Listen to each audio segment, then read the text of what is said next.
하나님 우리를 사랑하십니다. 할렐루야. 복 주기 원하시는 좋으신 하나님을 믿으시기 바랍니다. 설교를 준비를 하고 나서 이번 주에 미리 또 설교를 한 몇 편을 준비하고 특별히 또 오늘 좀 책을 좀 봐야 되겠다 싶어서 잠시 앉아 우리 종현한테 뭐 이야기하면서 목사님 소파에 누워서 책 읽을 거니까 문 열지 말라고. 그래서 책을 결혼에 관련된 책들을 좀 읽었습니다. 제가 사실 왜냐하면 이 시대에 가정이 너무나 중요하고 이 시대에 너무나도 교회나 또 하나님이 원하시는 이 결혼관이나 이 가정들이 너무나 많이 무너져 있기 때문에 이전에 제가 읽었던 책인데 다시 한 번 더 좀 읽어봐야겠다 싶어서 성경에서 말하는 결혼과 이혼과 또 재혼은 무엇인가, 정말 많은 사람들이 여전히 율법에 묶여가지고 이혼을 하면은 지옥을 가야 되는가, 아니면 오직 또 이렇게 결혼해서 이혼하면 혼자 살아야 되는가, 다양한 견해들이 많이 있는데 제가 책을 읽고 말씀을 묵상하면서 느꼈던 게 뭐냐면 참 많은 그리스도인들이 참 성경에 대해서 무지하다 이런 생각이에요. 저도 그렇고 많은 사람들이 왜 무지하냐면 먼저 1차적으로 목사님들이 말씀을 좀 이렇게 뭐 우리도 율법적으로 배우다 보니까 뭐 가르치는 것도 당연히 그것이 맞다고 그렇게 가르치기 때문에 많은 사람들이 그렇게 자연스럽게 배우다 보니까 그렇게 다 본인을 억압시키고 구속시켜서 살아가는 사람들이 참 많이 있다는 거죠. 여러분에게 성경을 볼 때 항상 세 가지를 제가 바라했습니다. 그 중에 뭐 여러 가지 있지만 제일 중요한 포인트는 뭐냐면 이 말씀이 지금 누구에게 말하는가, 이거를 항상 읽어야 돼요. 그래서 여러분 한절 성경이 참 위험하다는 게 전후 문맥을 보지 않고 한 절만 읽고 이것을 해석하고 하는 것은 상당히 위험합니다. 그래서 예수님이 예를 들어서 모세가 이스라엘 백성들에게 율법을 가르쳤잖아요. 근데 율법을 그대로 이 시대에 새롭게 우리는 거듭난 자들인데 예수 그리스도 말미암아 새로운 피조물이 되는데 그것을 동일하게 적용하면 문제가 일어난다는 거예요. 이해되십니까? 그 하나님의 율법은 이스라엘 백성들에게 준 거예요. 이해되십니까? 그래서 그 말씀을 지키지 마라 이게 아니라 율법의 기능이 뭡니까? 몽환 선생이 그랬잖아요. 죄를 깨닫게 함이라. 그러니까 율법을 우리가 열심히 노력을 지키면 끝내는 뭐에 도달합니까? 스스로 구원을 받을 수 있다 없다? 없다는 것을 깨닫고 뭐요? 메시아를 갈망하고 오직 구원할 자는 메시아 예수 그리스도밖에 없대서 이 율법의 기능이 바로 이 예수 그리스도를 인도하는 초등 교사가 된다고 했습니다. 그러나 만약에 우리가 그 사실을 모르고 그냥 율법적으로 기능하면 다 정죄하다 보면 문제가 일어난다는 거예요. 그래서 전후 문맥을 읽어봐야 되고, 그리고 한 세상 사람들에게 말한 것인지 아니면 믿는 자들에게 말을 하고 있는 것인지, 또 유대인에게 이야기하고 있는지 아니면 새롭게 거듭난 우리들에게 이야기하고 있는지, 그것을 잘 읽게 되면은 우리가 성경을 읽는데 어려움을 당하지 않고 또 우리 읽으면서 큰 은혜가 된다는 거죠. 제가 여러분에게 한 달 반 전에 기독교 교회에 대해서 칼빈의 5대 교리에 대해서 가르쳤습니다. 근데 가르치면서 제가 분명히 이것을 설교하면서 분명히 어른들이나 청년들 가운데 분명히 저한테 이야기할 사람이 있을 것이다 했는데 아니나 다를까 몇 분의 분들이 막 와서 막 목사님 이렇게 하면 됩니까? 뭐 이것이 말이 됩니까? 하면서 그러니까 너무 좋았어요. 사실 제가 질문할 땐 저는 개인적으로 좋아해요. 일단 그래서 참 우리가 교리를 좀 바르게 가르쳐야 되겠다 이런 생각을 해서 오늘부터 감동 오는 대로 다시 한번 더 기독교 교리에 대해서 해서 칼빈의 5대 교리를 하나하나씩 파트를 나눠서 좀 더 여러분에게 궁금한 것들도 제가 설명을 하고 이렇게 좀 말씀을 전거하려고 합니다. 첫 번째, 오늘은 전적 타락에 대해서 말씀을 다시 한번 좀 전하려고 합니다. 우리가 많은 그리스도인들이 신앙생활을 하면서 무너지는 가장 큰 이유가 뭐냐면 말씀에 대한 무시입니다. 그래서 하나님을 아는 지식이 하나님을 교영하게 하는 것이 최고의 지혜고 최고의 은혜인데, 많은 사람들이 신앙생활을 하다가 무너지고 넘어지는 것은 그리스도의 이 하나님의 말씀을 제대로 모르기 때문에 무너진다는 거죠. 예수님도 이 땅에 오셔서 마태복음 24장 23절에 이렇게 말씀하셨습니다. 우리 같이 한번 읽어볼까요? 시작. 그때 사람이 너에게 말하되 보라 저 그리스도가 여기 있다 혹은 저기 있다 하도 믿지 말라. 예, 그러니까 쉽게 말해서 마지막 때가 되면, 말세가 되면 이제 수많은 거짓 선지자가 일어나서 미혹을 하게 될 것인데, 그리스도 안에 있는 사람들이 아니 여기는 그리스도 안에 있는 사람 밖에 있는 사람들이 당연히 무너지는 것이고 당연히 그들은 내배들도 지옥 가기 때문에 그러나 그리스도 안에 있는 사람 교회 안에 있는 이론들도 많은 미혹을 통해서 거짓 선자를 통해서 무너지고 넘어진다는 거예요.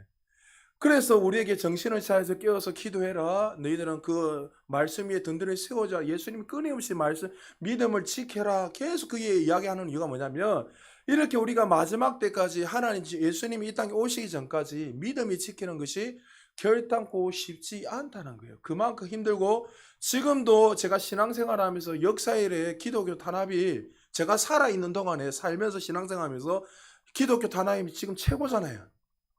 여러분 중국은 여러분 지금 기독교만 무너지는 게 아니라 종교 자체를 다 파괴시키고 그래요. 이슬람이나 할 거 이제 이 중국에서는 종교 자체를 그래가지고 몇천 년 된 그 불상을 갖다가 천몇백 년 된 그 불상을 갖다가 전 세계 이번에 최근에 지은 거죠. 전 세계에서 제일 큰 그 불상을 최근에 폭발시켜가지고 없애버렸어요. 그러니까 완전히 종교 말살을 시작해서 중국뿐만이 아니라 우리 한국도 민주주의지만 이렇게 종교 탄압이 심한 것은 저는 처음 봤습니다. 그래서 이제는 주변에 다니면서 크리스찬이라고 말하기가 부끄러울 정도로 참 이렇게 두렵게 신앙생활을 해야 될 정도로 우리가 참 조심스럽게 지금 살아가고 있단 말이죠. 근데 분명히 예수님이 이미 예언했기 때문에 마지막 때 우리가 믿음을 지키고 신앙생활하는 게 결단코 쉽지 않다. 그래서 우리에게 뭐라고 하는 거예요? 너희들이 이 마지막 때에 너희들이 믿지 못하도록 수많은 미혹들이 오니까 정신을 차리고 깨어서 기도하고 말씀 위에 든든히 서라는 거죠. 서두에 말했지만 많은 그리스도인이 넘어지는 가장 큰 이유가 바로 하나님을 아는 지식. 이 말씀이 바로 세워지지 않고 자신의 경험과 자신의 어떤 사상과 노력으로 하나님의 말씀이 기준을 딱 주셨는데 불구하고 항상 어떤 것을 결정할 때에는 자신의 어떤 이성으로 자신의 논리로 돌아간단 말이죠. 제가 결혼책을 읽으면서 여러분 결혼은 기본 가정의 기본 베이스는 사랑의 모든 게. 근데 우리는 자꾸 이 사랑도 자기의 주관적으로 사랑을 한단 말이에요. 말씀드린 사랑이 아니라 예수님이 조건 없이 무조건 모든 사랑을 퍼부었잖아요. 그런 것처럼 우리가 아이들을 대하고 자녀들을 대하고 부모를 대하고 가정을 살 때도 항상 하나님의 사랑으로 만약에 하나님의 사랑으로 기능하지 않으면 그 사람은 다 잘못된 거예요. 뭔가 지금 말씀대로 살아가는 것이 아니라 자신의 방법으로 자신의 열심으로 자신의 신념으로 살아가는 교회 안에도 마찬가지입니다. 제가 이번 주도 하고 오늘 좀 이따 이야기하겠지만 자신의 신념으로 구원을 이루려는 사람들이 억수로 많습니다. 자신의 노력으로. 자신의 신념, 교회 안에 와 있으니까 나는 당연히 천국 간다 이렇게 생각하고 나중에 보니까 저는 수십 화때 했잖아요. 임종 직전에도 가서 복음도 전해보고 그전에도 막 수많은 사람 복음 전해봤는데 신앙생활 40년, 50년 했던 장로님, 권사님 나중에 목사님 오늘 내가 예수님을 만났어요. 참 그 개인에게는 참 대단한 일이지만 사실 그분을 바라보면서 같이 신앙생활하는 사람들은 충격인 거예요, 사실은. 그러니까 신념으로 그냥 종교생활로 교회를 왔다 갔다 하다가 그냥 나중에 정말 복음이 들어가니까 자기가 회개하고 이때까지 사실은 내 열심으로 내 노력으로 살았다는 거죠. 그래서 여러분 오늘 전적 타락을 공부하면서 이제 여러분들이 어떤 신념과 열심이 아니라 성경에서 분명히 어떻게 말하는가 그리고 여러분이 여러 가지 이야기를 제가 이렇게 몇 가지를 예화를 들면서 설명을 할 때 그것을 통해서 여러분들 정말 하나님이 어떻게 말씀하시는지 좀 봤으면 좋겠습니다. 자, 칼빈의 5대 교례는 5가지가 있는데 우리 같이 5개만 한번 읽어봅시다. 시작. 적 타락, 무조건적 선택, 제한 속죄, 불가항력적 은총, 성도의 견인. 예, 이 5가지가 이 교리가 있는데 여러분 항상 이 칼빈의 5대 교리를 이해하려면 알미니우스라는 사람을 알아야 된댔죠. 이 칼빈주의 말 그대로 이 5개의 교리를 자기 행위로 반박하는 사람. 정말 네덜란드 신학자였지만 어떻게 이 구원을 내 노력 없이 내 열심 없이 내 행위로 하지 않고 이렇게 하느냐 하면서 쉽게 말해서 반박을 끊임없이. 그러나 사실 성경에 보면 이 알미니우스가 무엇을 잘못했냐면 알미니우스가 주장하는 것도 사실은 성경에 있어요. 그러나 그 사람이 지금 어떤 극단적으로 갔기 때문에 문제가 있는 거예요. 한 예를 든다면 자 구원은 하나님 전적인 은혜잖아요. 그 구원받고 난 후에 어떻게 삶의 모습을 보여서 이 사람이 구원을 받을 수 있나 없나 그걸 보는 거지. 내 행위로 구원받는다는 건 잘못됐다는 거죠. 그러니까 이것들을 우리가 교리적으로 정확하게 세워지지 않으면 지금도 내가 노력으로 열심으로 뭔가 할 수 있다는 그런 잘못된 교리에 빠지게 되는 거죠. 자, 그렇다면 오늘 첫 번째 전적 타락 우리 같이 한번 읽어봅시다. 시작. 인간은 완전한 타락으로 스스로 구원을 믿고 구원에 이를 수 없다. 자, 인간은 완전하게 전적으로 타락하고 무능한 존재라는 거예요. 스스로 뭔가 구원을 이룰 수도 없고 내 힘으로 내 열심으로 아무 구원을 받을 수 없는 그런 무능한 전적으로 타락한 존재라는 거죠. 그래서 우리는 아무리 선하게 살고 아무리 공로를 쌓고 노력을 하고 업적을 구해도 결론은 어떻게 해요? 구원을 받을 수 있다 없다? 내 노력으로는 구원을 받을 수 없다는 거예요. 그래서 윤회사상에서 자기가 정말 어떤 뭐 예를 들어서 인도나 다른 나라에 보면 윤회사상을 믿어서 내가 지금은 종으로 살고 있지만 지금 주어진 일 최선을 다해서 살면은 다음 생에는 내가 더 높은 차원의 왕족으로서 이렇게 할 수 있다는 그런 소망을 가지면서 뜬금없이 마치 자신의 열심으로 자신의 노력으로 뭔가를 구할 수 있다, 구원받을 수 있다 생각한단 말이죠. 그러나 성경은 그렇게 말하지 않습니다. 우리가 전적으로 타락한 존재다. 죄로 인하여서 너희는 영원히 죽을 죄인이었기 때문에 스스로 무엇인가 구원을 할 수 없는 존재라고 말씀하고 있습니다. 모든 자들이 타락했다고 말하면 어떤 분들은 이렇게 질문하는 분들이 있습니다. 예수를 믿든지 안 믿든지 사람들을 보면 착하고 선한 일을 많이 하는 사람들이 있는데 어떻게 전적으로 타락했다고 말할 수 있는가, 불합리하지 않는가 이렇게 많은 사람들이 이야기합니다. 여러분 주변에 보면 법 없이 사는 사람들 정말 많잖아요. 법이 없어도 누구보다도 착한 행위를 우리가 볼 때 정말 윤리적으로 도덕적으로 착한 생활을 하고 정말 누구보다도 저 사람 법 없이 살 수 있을 정도로 어디에 내놔도 부끄럽지 않을 정도로 정말 선한 일을 많이 하고 정말 좋은 일을 많이 하는 사람이 있단 말이죠. 그러나 여러분들 전적으로 타락이라 말을 할 때에 먼저 우리가 알아야 될 게 뭐냐면 누구로부터 전적인 타락인가 이걸 이해해야 돼. 우리가 전적으로 타락했다 이 말은 지금 누구의 눈을 볼 때 전적 타락인 거예요. 믿습니까? 이것으로 시작해야 돼요. 잠깐 나의 윤리로 도덕으로 서로 간의 모습을 통해서 우리는 전적으로 타락한 존재다, 무능한 존재다 이렇게 하니까 아니 저 사람은 윤리적으로 선한 행동을 많이 하고 착한데 왜 타락을 해? 저 사람 법 없이 사는데 왜 예수 안 믿는다는 이유만으로 저 사람 누구보다도 예수 믿는 사람은 볼 때보다 더 열심히 착하게 살고 부지런히 사는데 왜 저 사람은 타락한 존재고 지옥 가냐 하냐 이렇게 보시면 안 된다는 거예요. 서로 간의 모습 윤리나 도덕을 보는 것이 아니라 하나님이 보실 때에 우리는 어떤 존재였는가. 자, 원래는 우리는 죄인이 사실은 처음에는 아니었죠. 우리는 아담을 만드실 때, 최초로 만들 때. 그러나 하나님이 어떻게 해요? 아담의 범죄로 말미암아 이 땅에 뭐예요? 죽음이 들어왔어요. 마치 깨끗한 물이 있는데 이 물에다가 잉크를 한 방울 떨어뜨리면 이게 오염돼야 안 돼요.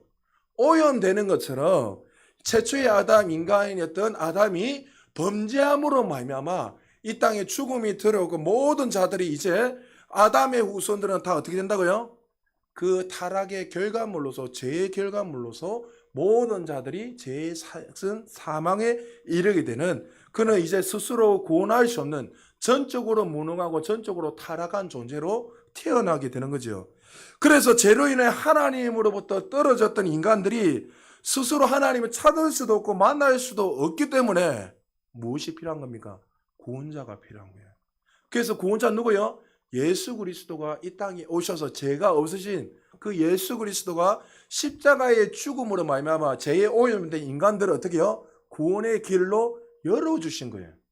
그래서 여러분들 우리는 원래 예수를 만나기 전에 우리는 어떤 존재입니까? 자, 에베소서 2장 1절 우리 같이 한번 읽어볼까요? 시작. 그는 허물과 죄로 죽었던 너희를 살리셨도다. 그러니까 우리가 구원받기 전에 존재가 어떤 존재였다고요? 우리는 이미 허물과 죄로 이미 죽었다는 거예요. 죄에 오염돼서 스스로 구원할 수도 없고 우리의 열심과 아무리 선한 행동을 하더라도 구원받을 수 왜요? 뿌리 자체가 이미 어떻게 타락했기 때문에. 그래서 아무리 옆에 볼 때 선한 행동을 하고 공로를 쌓고 열심히 살아도 인간들이 볼 때는 저 사람 윤리적이고 도덕이 착한지 모르지만 하나님 보실 때는 뭐예요? 죄인입니까? 의인입니까? 죄인이라는 거예요. 타락한 존재라는 거예요. 그래서 허물과 죄로 인하여 죽었던 저와 여러분들에게 누가 들어오셔야 되는 거예요? 새로운 생명이 들어야 돼요. 여러분이 늘 비유하잖아요.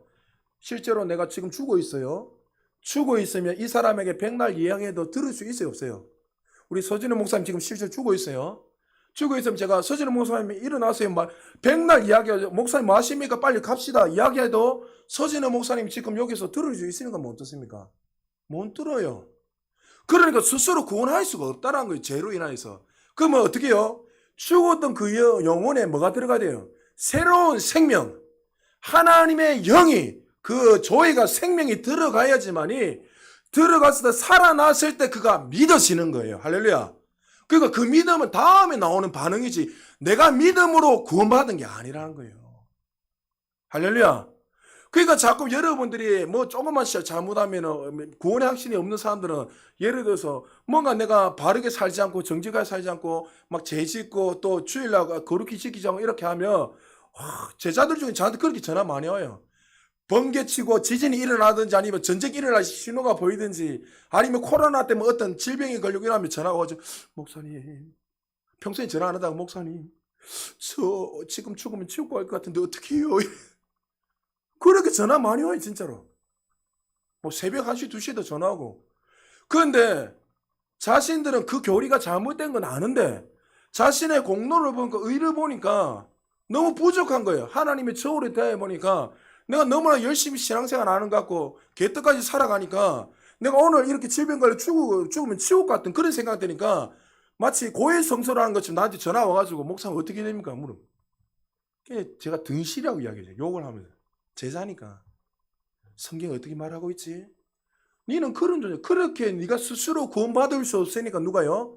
예수님이 우리를 선택하셔서 살리신 거예요. 할렐루야. 그러니까 우리는 하나님이 우리를 택하시고 세우신 거지 우리의 열심과 노력으로 공로로 구원을 받을 수 있는 것은 아니란 것을 기억해야 됩니다.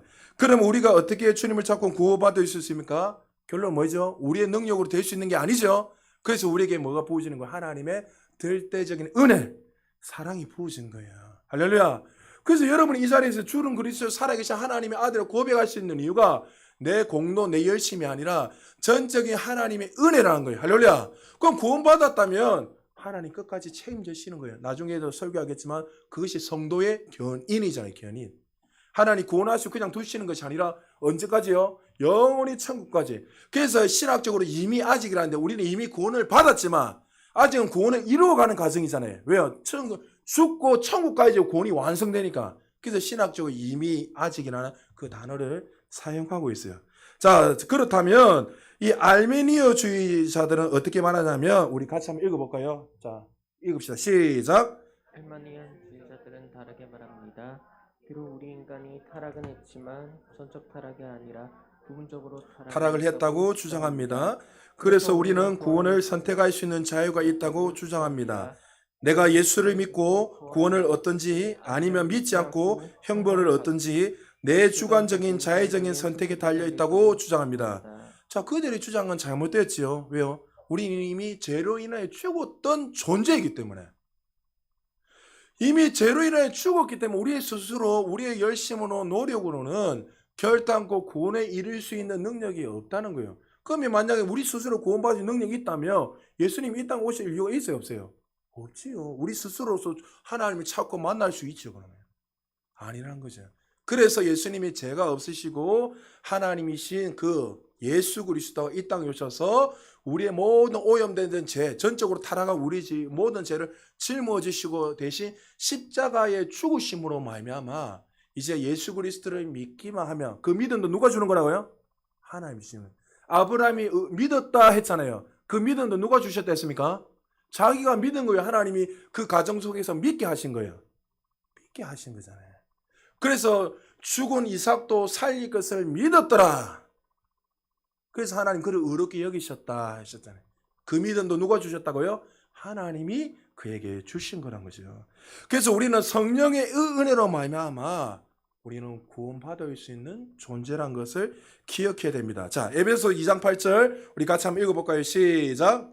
너희는 그 은혜에 의하여 믿음으로 말미암아 구원을 받았으니 이것은 너희에게서 난 것이 아니요 하나님의 선물이라. 자, 구원받는 조건이 제일 처음 뭐예요? 그 은혜에 의하여. 은혜가 먼저잖아요. 하나님이 정말 죽은 자에게 살리기 위해서 은혜를 주신 거예요. 할렐루야. 그래서 그걸 통해서 어때? 내가 믿어진 거야. 아, 하나님이 주는 그리스도 살아계신 하나님의 아들입니다. 그리고 나서 이 모든 것은 내 공로, 내 열심이 아니고 하나님이 우리에게 주신 구원의 은혜, 선물이라는 거죠. 자, 그리고 로마서 5장 12절에 우리 같이 한번 읽어볼까요? 시작. 그러므로 한 사람으로 말미암아 죄가 세상에 들어오고 죄로 말미암아 사망이 들어왔나니 이와 같이 모든 사람이 죄를 지었으므로 사망이 모든 사람에게 이르렀느니라. 자, 첫째 아담으로 말하면 모든 사람의 죄를 범하게 되고 뭐에 이르게 됐다고요? 사망의 죽음의 전적 타락한 존재가 되었다. 분명히 말씀하고 있습니다. 그래서 전적 타락이라는 것은 죄를 지음으로 말미암아 죄인이 되는 것이 아니라 따릅시다. 뿌리가 이미 죄의 뿌리이기 때문에 전적 타락한 존재다. 할렐루야. 그러니까 우리가 죄를 지어서 죄인이 아니라 우리가 태어날 때 뭘 가지고 태어나요? 원죄. 제 근본 뿌리를 가지고 태어나기 때문에 여러분이 조선시대 그 이야기 제가 늘 이야기하잖아요. 자기가 양반으로 태어나면 그 사람은 뭐 잘하든 못하든 뭐요? 양반의 피가 흐르기 때문에 그 사람은 양반인 거예요. 아무리 그가 뭐 똑똑하고 착해도 쌍놈이면 그는 쌍놈의 피가 흐르기 때문에 뭐죠? 쌍놈이에요. 이 이야기가 맞을지 모르겠지만 그러나 우리 첫째 아담이 범죄함으로 말미암아 인류의 첫 번째 대표와 하나님이 약속을 했기 때문에 그 대표가 어떻게 해요? 죄를 지니까 그 대표를 통해서 모든 약속이 깨짐으로 말미암아 태어나는 모든 사람들은 당연히 원죄를 가지고 태어나는 거예요. 그래서 뿌리가 이미 죄의 뿌리이기 때문에 그 사람은 전적으로 타락한 존재예요. 그래서 여러분들이 사람들을 볼 때 왜 저 사람은 내가 보다 선한 행동하고 착한 행동하는데 구원 못 받지 이게 아니란 거죠. 하나님 보실 때에 하나님 밖에 있는 모든 자들은 죄인이고 전적으로 타락한 존재입니다. 요한복음에서도 44절 이렇게 말합니다. 같이 한번 읽어볼까요? 시작. 나를 보내신 아버지께서 이끌지 아니하시면 아무도 내게 올 수 없으니 오는 그를 내가 마지막 날에 다시 살리리라. 분명히 말씀하죠. 주님이 부르시 않으시면 구원받을 자가 있다 없다. 할렐루야. 그러니까 여러분 늘 말씀드리잖아요. 이거 깨달으면요 여러분 잠이 안 와요. 할렐루야. 나 같은 자를 어떻게 감히 우리 자신을 보면 얼마나 진짜 죽을 수밖에 없는 죄인 중에 개수잖아요. 바울이 늘 고백한 것처럼. 하나님께 가까이 가면 갈수록 기도하면서 주님 앞에 더 가까이 나가면 나갈수록 내 자신이 얼마나 큰 죄인이야 사실 깨닫습니다. 내가 이렇게 큰 죄인이었네. 정말 영원히 죽을 수밖에 없는 벌레만도 못하는 인생이네. 하나님 앞에 딱 바로 기도하다가 하나님을 딱 보게 되면요. 고개를 들 수가 없어요. 그 영광스러운 그 하나님 앞에. 그러나 또 한편으로는 또 어떻게 해요? 그런 벌레 같은 존재를 어렵게 만들으셔서 하나님 앞에 당당히 설 수 있는 그 은혜를 주셨으니 우리 입술에 뭐가 나와야 됩니까? 감사가 기쁨이 나와야 된다는 거죠. 자, 어떤 사람 또 이렇게 질문합니다. 안 믿는 사람도 선한 일을 하고 믿는 사람들 가운데서도 악한 일을 하는 것을 많이 봤습니다. 맞죠? 여러분 믿지 않는 사람들 중에서도 참 착한 일을 하고 선한 행동을 많이 하는데 저 사람이 구원받을 만한 그런 은혜들이 있는데 반대로 교회 안에 있는 사람들 중에서 정말 보면 저 사람이 정말 예수 믿는 사람에 만날 정도 악한 행동을 하는 사람들이 많이 있단 말이죠. 그럼 이것은 우리는 어떻게 설명해야 되는가? 정말 저 사람도 정말 구원받은 사람이 맞는가? 우리가 이런 질문도 사실 많이 하게 된단 말이죠. 어떻게 예수를 믿는데 저 사람은 선한 행동을 하지 않고 정말 하나님이 기뻐하지 않는 행동을 하는가? 예수 믿는 사람, 교회 다니는 사람 중에 여러분 정치하는 사람 절반 가까이가 크리스찬이죠? 그러면 여러분 크리스찬이 절반이 넘는데 개판이잖아요. 사실. 하나님을 이용해서 자신의 어떤 유익을 구하려는 사람들 얼마나 많은지 모릅니다. 저도 국회의원 몇 번 만나봤다잖아요. 합천에 있을 때도 제가 오예배 설교하는데 국회의원이 찾아왔어요. 그 촌동네 국회의원이 왔으니 담임 목사 나한테 오셔가지고 현 목사 그때 전사죠. 변전사 설교 세게 하지 마라.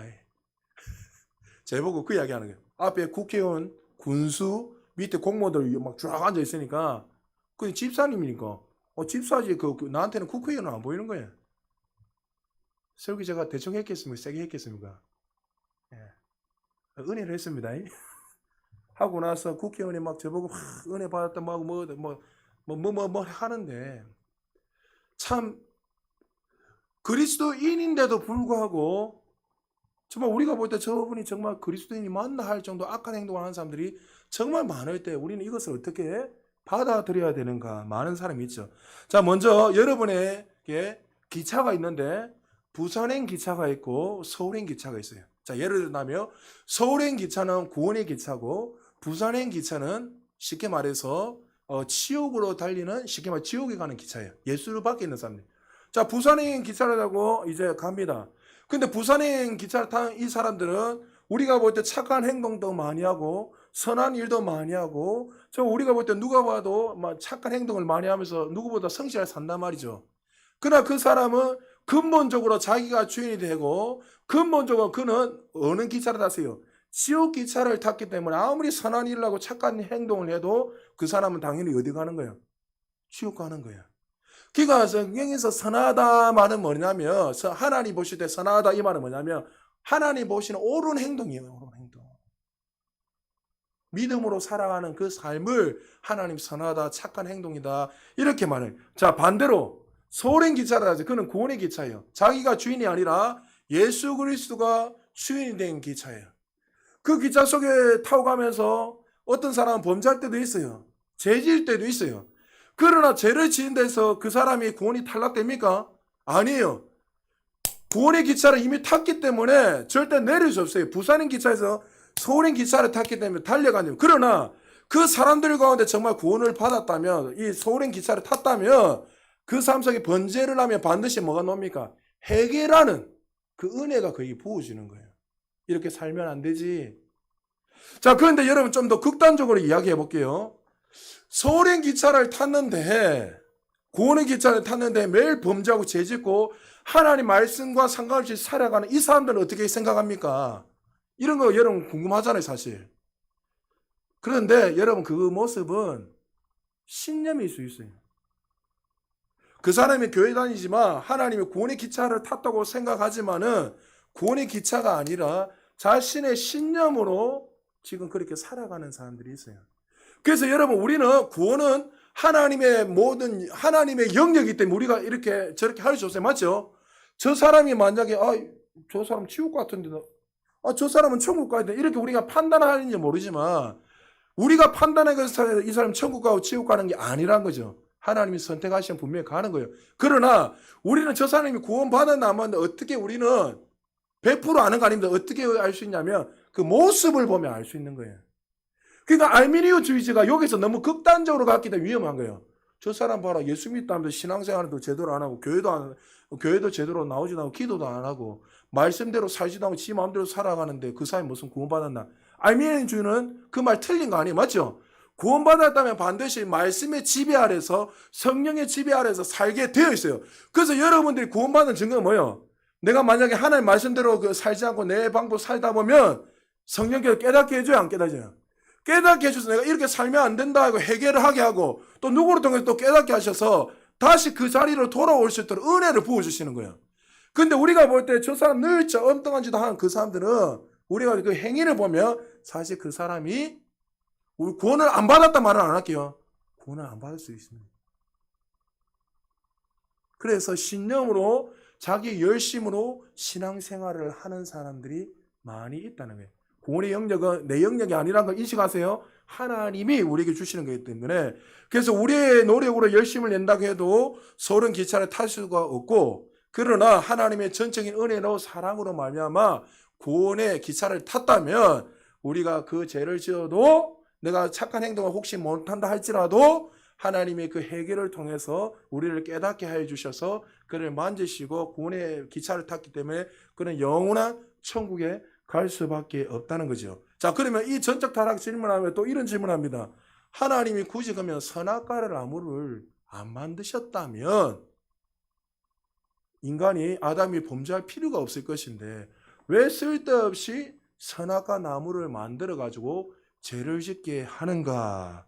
자, 먼저 알아야 할 것은 죄를 하나님이 만드셨습니까? 인간이 만들었습니까? 정확하게 이야기해 주십시오. 죄는 하나님이 만드셨어요? 인간이 만들었습니까? 믿습니까? 하나님 원래 선악과를 만들고 그를 죄지라고 만든 게 아니에요. 인간이 하나님의 말씀에 불순종을 하며 이 땅에 죽음이 오고 죄가 들어온 거지. 하나님이 하나님은 선하신 분이 할렐루야.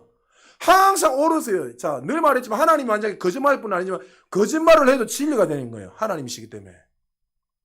그리고 하나님은 선악과를 만든 거는 인간을 멸망시키고 찌기 위해서 만든 것이 아니라, 자, 선악과를 만든 이유는 뭐냐면 하나님이 선악과를 만드시고 여러분 동산 중에 만드셨죠. 그리고 아담에게 말합니다. 동산 중앙에 있는 선악과 나무 외에는 네 모든 건 네 마음대로 먹고 다스리고 통치하라. 얼마나 큰 은혜입니까? 맞죠? 그런데 하나님이 선악과를 만든 이유는 뭐냐면 이인 거예요. 나는 하나님이고 너는 피조물이라는 거 알라는 거예요. 이거 잘 들으셔야 돼요. 아담이 모든 것을 다스리고 통치하다 보면 자기가 어떻게 해요? 선악과 나무를 항상 바라보면서 뭘 느껴야 돼요? 아, 나는 피조물이지. 나는 하나님의 은혜로 말미암아 지금 이렇게 살아갈 수 있는 그런 존재지. 그것을 통해서 하나님이 누구이고 피조물인 아담이 인간이 누구인지를 알기 위해서 선악과를 만든 것이지, 그걸 가지고 범죄해서 지옥을 가기 위해서 만든 것이 아니란 거죠. 그럼 선악과는 오히려 우리에게 감사의 통로입니까? 아니면 저주의 통로입니까? 감사의 통로죠. 아, 하나님 아담이 흙이잖아요. 흙 같은 나를 이렇게 귀한 존재로 만드셨네. 하나님 같은 생명을 부어주셔서 하나님과 교제하며 이 땅을 다스리며 살아갈 수 있는 은혜를 주셨네. 오히려 그 선악을 알게 하는 나무를 통해서 원망하고 불평하는 것이 아니라 오히려 어떻게 해요? 감사함으로, 감격함으로 살아가게 된다는 거죠. 마치 이런 겁니다. 여러분, 우리는 자꾸만 말씀을 이렇게 순종하십시오, 말씀대로 사십시오 이라면 하나님 우리를 구속시킨다, 속박하신다 하면서 여러분 부담감 가지는 분들이 많이 있어요. 맞죠? 성경에 보면 죄를 짓지 마라, 뭐 다양한 말 있잖아요. 뭐 불순종하지 마라, 또 안식일을 거룩히 지켜라, 그리고 또 여러 가지 남의 것을 탐내지 마라, 나 외에 다른 신을 섬기지 마라. 이런 것들이 어떻게 보면 우리가 참 부담감을 가지고 하나님 마치 우리를 속박시키고 구속시키는 것처럼 느낄 때가 많이 있어요. 그래서 어떤 분들은 이야기해보면 목사님 이 말씀 너무나 나에게는 부담스러워요, 너무 힘들어요, 이렇게 질문하는 분들이 많아요. 그러나 반대로 한번 생각해 보십시오. 고속도로 타고 가다가, 고속도로는 여러분 속도 제한이 있죠. 스피드 리미트가 있잖아요. 자, 이 속도 제한은 우리를 구속시키는 겁니까? 안전한 길로 인도하는 겁니까? 이야기해 보세요. 횡단보도는 우리를 구속시키는 겁니까? 안전하게 하기 위한 것입니까? 여러분, 속도를 제한시키는 것은 어떤 다른 속도를 많이 해서 속도가 부딪히다 보면 죽을 수 있단 말이죠. 그래서 속도 제한을 통해서 오히려 그가 고속도로에서 안전하게 길을 잘 달리고 그 안에서 기쁨을 누릴 수 있도록 속도 제한을 내고 이 횡단보도를 만든 것이지, 오히려 우리를 그걸 가지고 억압시키고 뭐 딱지를 떼기 위해서 만든 것이 아니라는 거죠. 똑같습니다. 하나님 우리에게 이 선악과를 만든 것도 마찬가지예요. 그에게 항상 그걸 보면 나는 어떤 존재라는 것을 인식을 하고, 아, 나는 정말 흙이었네, 보잘것없는 존재였는데 하나님의 영이 나에게 부어짐으로 말미암아 하나님이 영원히 살아갈 수 있는, 하나님과 교제하며 살아갈 수 있는 은혜를 주셨지. 그래서 우리는 항상 선악과를 먹지 말라는 것 이전에 그분이 하나님이시고 나는 항상 그 말씀에 순종하며 살아야 되는 존재라는 것을 선악과 나무를 통해서 깨닫게 해주신다는 거죠. 모든 말씀이 그렇습니다. 말씀은 우리를 속박한 적이 여기 때가 아니라 오히려 그 말씀이 우리를 어떻게 해요? 하나님의 최고의 사랑으로 가장 우리에게 기쁨을 주기 위해서. 그래서 말씀을 지키고 행하면요, 여러분 이번 주 설교했지만 하늘의 기쁨이 날마다 넘쳐요. 할렐루야. 속박이 아니라 구속이 아니라, 마치 나는 오른쪽으로 가고 싶은데 하나님이 자꾸 왼쪽으로 가라면 이것이 속박이고 구속이 여기 있단 말이죠.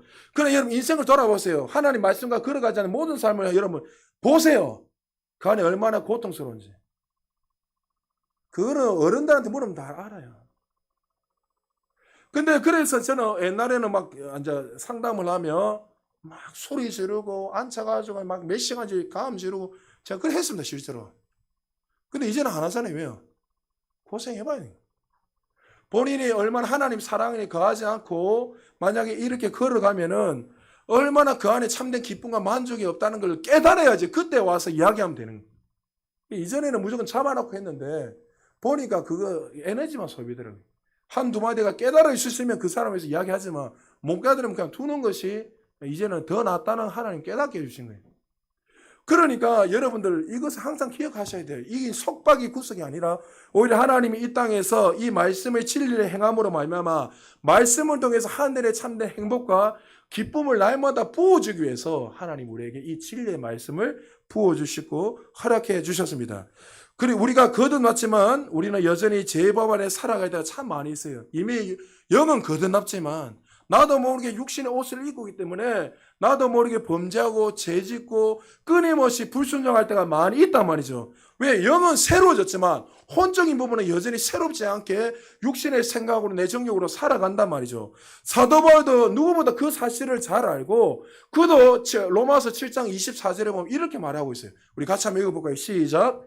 오라 나는 공고한 사람이로다. 이 사망의 몸에서 누가 나를 건져내라. 그가 지금 구원을 탈락했다 이 말이 아니라 그는 이미 하나님 하늘의 구원의 은혜를 경험하고 축복을 누리며 살아가지만 그가 날마다 하나님의 그 법을 진리의 법에 살아가야지만 이 육신은 여전히 거듭나지 않았기 때문에 여전히 이 육신의 잘못된 생각을 말미암아 하나님의 법을 거스릴 때가 많이 있더란 거죠. 어떨 때는 남을 미워하기도 하고 어떨 때는 남을 정죄하기도 하고 어떨 때는 자신의 열심을 가지고 자신의 노력으로 어떤 사역 일을 할 때에 사람들을 중요시 여기지 않고 사람들 가감을 다 침해해버리잖아요. 그러니까 그가 나중에 점점 하나님을 더 깊이 알면 알수록 끊임없이 육신의 법과 성령의 법을 쌓으면서 있더란 거죠. 그러면서 끊임없이 그는 어떻게 해요? 하나님의 법 아래 살려고 몸부림치면서 그 은혜를 위해서 몸부림치고 살아갔다는 거예요. 그러니까 여러분 우리가 부산행 기차를 탄 것이 아니라 이제 부산행 기차에서 서울행 기차로 구원의 기차 옮겨 탔잖아요. 그러면 우리는 구원의 그 기차를 탔다면 반드시 해야 될 게 뭐예요? 하나님의 백성다운 삶을 살아야 되는 거예요. 할렐루야. 이것이 그래서 로마서 12장 1절 2절에 뭐예요? 이전 것은 지나가시 보라 새 것이 되었다 하면서 이제는 너희는 이 세대를 본받지 말라 놓잖아요. 제 법 아래 있었던 그 수많은 것도 육신의 법에 이제 따라가지 말고 이제 네가 마음을 나에만 주신 하나님의 새로운 그 영, 새로운 마음을 새롭게 함으로 말미암아 말씀을 하가 되어서 날마다 그 말씀 안에서 순종하며 살아가는 거예요. 그래서 여러분들 구원받으면요 항상 사랑의 법 안에서 다 기능합니다. 할렐루야. 뭐 우리 안에 이미 사랑이 들어와 있기 때문에 그래서 여러분들 가정도 하실 때에 다음에 한번 기회가 되면 카운셀링을 좀 할 수 있는 사람 한번 부를까 싶기도 한데 그런 분들 지금 코로나 때문에 오지를 못하니까 그러면 사랑으로 기능하지 않으면 대다수가 신념이 될 수 있어요. 예수님이 사랑으로 모든 것을 기능했습니다. 여러분 사랑으로 자녀들을 세워줘야 돼요. 사랑으로 남편과 아내를 세워줘야 돼요. 할렐루야. 그렇지 않으면 어떻게 해요? 자기가 지금 잘못된 것으로 기능하고 있어요. 마찬가지 사역도 마찬가지입니다.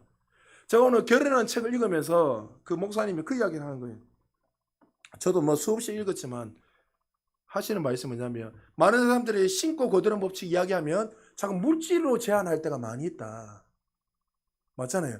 근데 사실 신고 거두는 법칙은 물질이 아니라 우리의 모든 전 영역이에요. 우리 삶의 모든 영역이에요. 내가 사랑으로 심으면 사랑으로.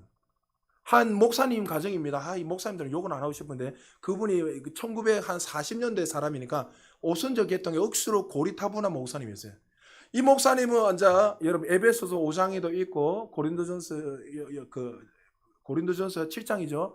읽고 보면은 그게 가정에 대해서 쫙 설명하고 마태복음 19장에도 가정에 대해서 설명을 쫙 하고 있는데 그 목사님도 어떻게 해요? 아내는 남편에게 어떻게 해요? 순종해라.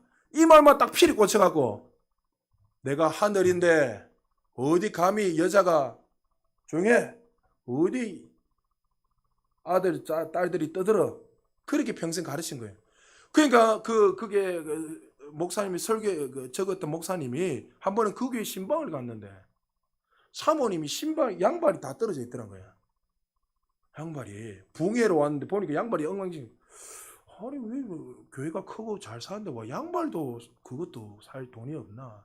그래서 목사님 몰래 그 사모님을 데리고 와서 양발을 양말 사주라 돈을 꺼내니까 목사님 괜찮습니다. 우리 남편이 오면 큰일 납니다. 남편은 하늘이기 때문에 남편한테 허락을 받지 않고 하면 큰일 납니다. 이런 분들 많습니다, 실제로. 그렇게 하니까 그분에 대해서 성경을 펴나고 설명을 쫙 해서 이것이 무엇이 잘못된 거 설명을 해주고 결론은 양말을 사서 그 목사님이 그런 이야기를 쫙 성경에 이야기하니까 그래도 그 목사님이 끝까지 이 목사님이 말씀을 더 아니까 뭐 말하면 말씀 있는 거 따다다다다다다 다 설명하니까 반박을 못하는 거 쉽게 말해서 그런데도 끝까지 인정을 안 하더란 거예요. 그 나중에 어떻게 되냐면 이 목사님이 돌아가셨는데 자기가 그래 사랑을 심지 않으니까 어떻게 됐을까요? 아내도 그렇고 자식도 그렇고 죽음에 대해 슬퍼하지 않고 주변의 사람도 슬퍼하지 않고 그냥 가버리더라고요. 극단적일 수 있지만 실제 있는 이야기를 해야 하는 거예요. 그러니까 여러분 이 물질만 심는 게 아니라 우리의 모든 영역 속에서 사랑을 심고 말씀을 통해서 심게 되면 그 열매들은 반드시 나타나요. 그래서 청년들에게 제가 늘 이야기하잖아요. 젊을 때 아이들에게 이야기 기도를 많이 심으라고. 기도를 많이 하면 영적인 사람이 될 것이고 인도함을 받다 보면 여러분들이 지금 뛰어서 돌아다닐 시간이 아니라 하루에 한두 시간씩 연애도 필요하지만 엎드려 기도하면 하늘문이 열려서 여러분이 인생의 삶이 더 풀어지고 나중에 그 기도에 쌓았던 그 수많은 것들이 열매들로 끊임없이 나타나는 거예요. 할렐루야. 그러니까 여러분들 기도 많이 하셔야 돼요. 우리 젊은 아이들도.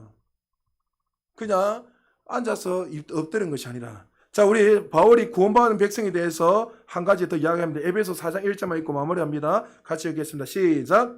그러므로 주 안에서 그치는 자가 너희를 권하노니 너희가 부르심을 받은 일에 합당하게 행하여 하나님의 자녀답게 우리가 100% 산다면 최고의 삶이지만 사실 우리는 100% 그렇게 살아갈 수 없는 연약한 존재잖아요. 그렇지만 우리가 어떻게 해요? 하나님의 이 거룩한 열매들이 우리의 삶 속에 나올 수 있도록 우리는 어떻게 해요? 하나님의 자녀답게 살아야 된다는 거예요. 이것은 누가 사는 거예요? 하나님이 살아주는 것이 아니라 내가 그 은혜에 감사해서 구원의 방주에 탔다면 소련 기차를 탔다면 이제부터 내가 어떠한 존재인 것을 인식을 하고 이제 나는 어떠한 존재로 바뀌었다는 걸 알고 이제 하나님의 자녀다운 삶을 살아가야 된다는 거예요. 그래서 우리는 섣불리 함부로 저 사람이 구원을 받았네 안 받았네 판단하면 돼요 안 돼요? 우리는 전할 뿐이지 우리가 판단하는 것은 주시라 했잖아요. 할렐루야. 저 사람 여러분 우편의 강도 외편의 강도 누군지 모르지만 그 강도가 구원받을 건덕지가 있어요. 사람을 죽였잖아요. 살인자였고 당연히 예수님이 옆편에 십자가 못 박혀 죽은 강도는 당연히 지옥 가야 돼요. 우리가 볼 때. 근데 예수님은 뭐라 했습니까? 내가 너와 나하고는 함께 있으리라. 그러니까 하나님이 선택하면 구원받는 거예요. 그렇기 때문에 우리는 하나님의 형상으로 우리는 지음받았기 때문에 모든 사람들을 바라볼 때도 그렇게 돼야 되는 거예요. 저 영혼이 하나님의 형상대로 지음받았지. 혹시나 구원을 받지 못했다면 판단하고 정죄한 것이 아니라 오히려 어떻게 해요? 그에게 사랑을 전거하고 복음을 전해서 그 영혼을 바로 세우고 또 정말 교회를 열심히 다니는 것 같지만 뭐 개떡같이 한 대로 저래가 구원받겠나 이것이 아니라 우리의 섬김으로 우리의 그 사랑의 섬김을 통해서 그 사람을 세워줌으로 말미암아 우리가 하나님의 백성다운 삶을 살아가게 될 때에 우리를 통해서 하나님의 놀라운 역사들이 부어진다는 거죠. 말씀 마무리합니다. 전적 타락이라는 의미를 들으면서 여러분들은 어떤 생각이 드는지 모르겠습니다. 우리가 얼마나 죄로 인하여 영원히 죽을 수밖에 없는 죄인이었다는 사실을 우리는 항상 기억하고 감사해야 됩니다. 사도 바울의 고백이 기억나는지 모르겠습니다. 그는 율법에는 흠이 전혀 없는 완벽한 사람이었고 누구보다 윤리적으로 도덕적으로 정말 율법적으로 경건하게 살았던 사람이었습니다. 그러나 부활하신 그 주님을 만나고 난 후에 그는 이렇게 고백합니다. 요것만 읽고 끝낼게요. 디모데전서 1장 15절입니다. 시작.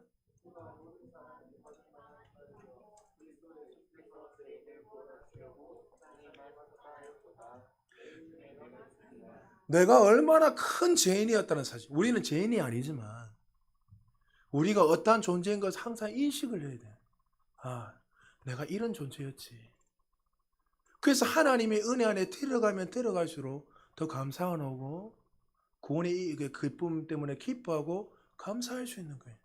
사랑하는 여러분, 우리는 전적으로 타락한 존재였고 우리 스스로도 결단코 구원받을 수 없는 존재였습니다. 그러나 하나님의 그 사랑이 그 은혜가 우리를 구원하셔서 이 자리에 앉게 해주셨습니다. 그렇다면 그 은혜를 기억하시고 감사하시고, 그리고 내가 이제는 구원받았으니, 구원의 배에 올라탔으니 이전의 삶을 다 내려놓고 이제 하나님이 주신 그 진리 안에서, 그 은혜 안에서 감사함으로 기쁨으로 살아가야 될 때 하나님 우리를 통해서 하나님의 영광이 제한되지 않고 더 많이 풀어질 것입니다. 사랑하는 여러분, 우리가 이 땅에 살아가야 될 곳은 교회가 아니라 여러분의 가정이요, 여러분의 직장입니다.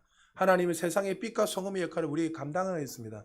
자, 우리의 모습은 부족하고 연약하지만 부족한 우리의 모습을 보지 마시고, 부족하다 하더라도 하나님의 은혜가 있기에, 하나님의 그 사랑과 그 열심이 있기에 우리는 7번 넘어져도 8번, 9번 일어설 수 있는 근거가 거기 있다는 사실을 기억하시고, 항상 하나님의 은혜에 감사함으로 말미암아 기쁨으로 그 구원의 은혜를, 그 노래를 찬양하시고, 또 여러분의 삶 속에서 늘 예수 그리스도가 드러나는 그런 저와 여러분 되시기를 주의 이름으로 축복합니다.